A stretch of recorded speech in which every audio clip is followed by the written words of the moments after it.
Une rencontre diplomatique importante était attendue entre le président russe Vladimir Poutine et l'ancien président américain Donald Trump.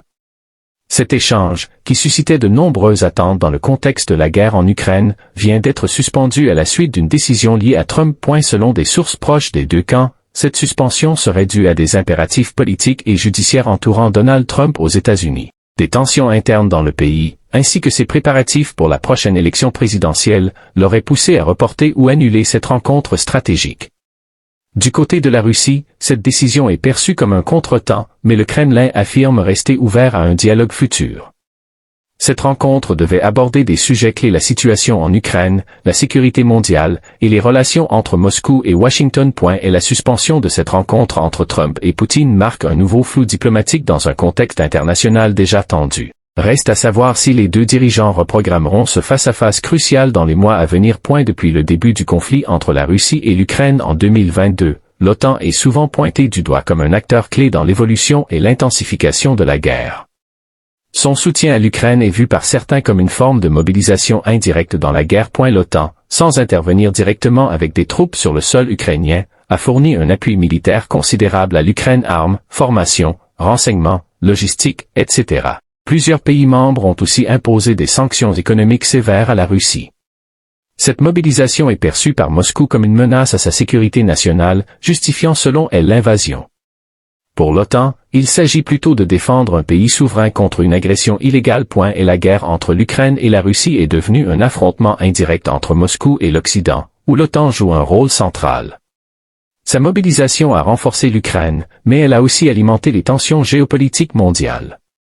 Depuis le début du conflit en février 2022, la Russie mène une offensive militaire constante contre l'Ukraine.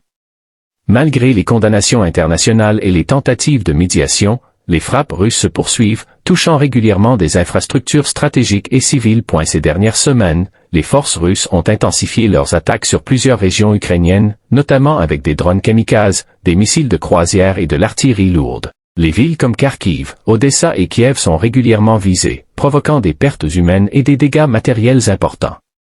L'objectif apparent de Moscou est de maintenir une pression maximale sur l'Ukraine, affaiblir ses capacités militaires, et contrôler certaines zones stratégiques, notamment dans le Donbass et le sud du pays. De son côté, l'Ukraine continue de résister avec l'aide militaire de ses alliés occidentaux, mais les attaques russes ralentissent les efforts de reconstruction et mettent à rude épreuve la population civile. L'invasion russe se poursuit avec force, sans véritable cessez-le-feu en vue.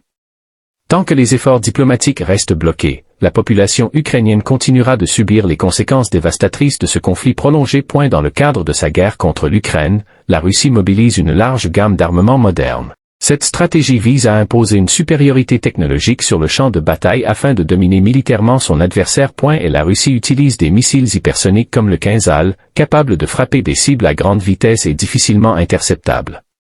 Elle déploie également des drones d'attaque, des systèmes de guerre électronique avancés, et des chars modernisés comme le T-90M.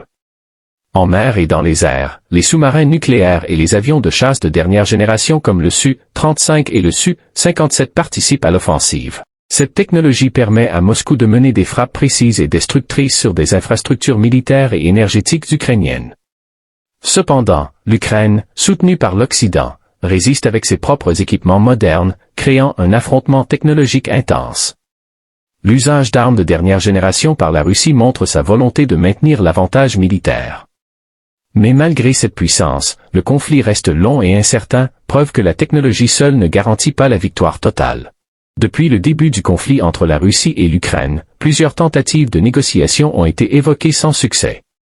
Récemment, le président russe Vladimir Poutine a exprimé une nouvelle condition pour envisager un cessez-le-feu: la reconnaissance des territoires déjà contrôlés par les forces russes. Poutine insiste sur le fait que les régions qu'il considère comme libérées, notamment une partie du Donbass, Kherson et Zaporizhia, doivent rester sous l'autorité russe comme condition préalable à tout arrêt des combats. Pour lui, céder ces zones serait un retour en arrière inacceptable. De leur côté, les autorités ukrainiennes refusent toute concession territoriale, affirmant que ces zones font partie intégrante de l'Ukraine. Cette divergence reste l'un des principaux obstacles à une résolution pacifique du conflit. La communauté internationale, quant à elle, reste divisée. Certains pays prônent un dialogue urgent, tandis que d'autres renforcent leur soutien militaire à l'Ukraine. La position de Vladimir Poutine complique les perspectives d'un cessez-le-feu rapide. Tant que les exigences territoriales de la Russie seront au cœur des négociations, il semble difficile d'imaginer une paix durable sans compromis majeur entre les deux parties. Depuis l'invasion de l'Ukraine par la Russie en 2022, l'Organisation du Traité de l'Atlantique Nord et ses alliés ont mis en place une série de sanctions économiques strictes contre Moscou.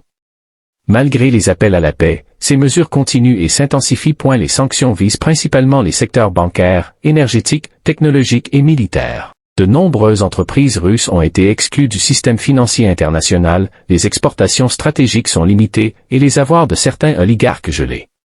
L'objectif de l'OTAN et de ses partenaires est d'isoler économiquement la Russie afin de la pousser à mettre fin au conflit. Toutefois, la Russie s'est tournée vers d'autres alliés comme la Chine, l'Iran et certains pays africains pour compenser. Malgré les difficultés économiques, Moscou maintient ses opérations militaires, prouvant sa capacité de résilience face aux pressions occidentales. Les sanctions économiques de l'OTAN restent un outil central pour tenter de contraindre la Russie. Mais jusqu'à présent, elles n'ont pas suffi à infléchir la position de Vladimir Poutine, prolongeant ainsi un conflit dont les conséquences se font sentir bien au-delà de l'Ukraine.